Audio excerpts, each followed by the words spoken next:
Deutsch lernen durch Hören.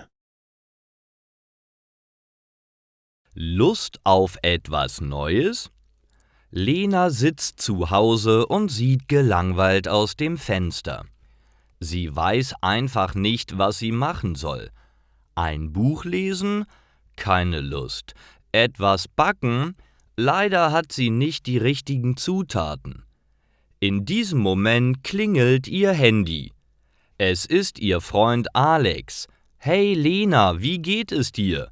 Was machst du gerade?« fragt er. »Ich sitze zu Hause und mache gar nichts. Mir ist so langweilig«, antwortet sie. »Hast du vielleicht Lust auf etwas Neues? In der Stadt gibt es einen neuen Skatepark. Ich will mit Julius und Gregor hinfahren. Willst du mitkommen?« fragt Alex. Lena denkt nach. Skateboard fahren, das habe ich noch nie gemacht. Ich weiß nicht, ob ich das kann. Ich habe es auch erst vor einigen Wochen gelernt. Es ist gar nicht so schwer.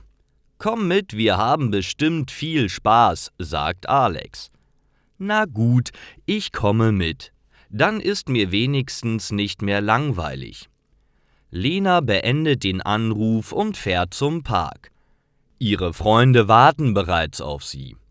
Alex gibt Lena sein Skateboard. Am Anfang ist es sehr schwer.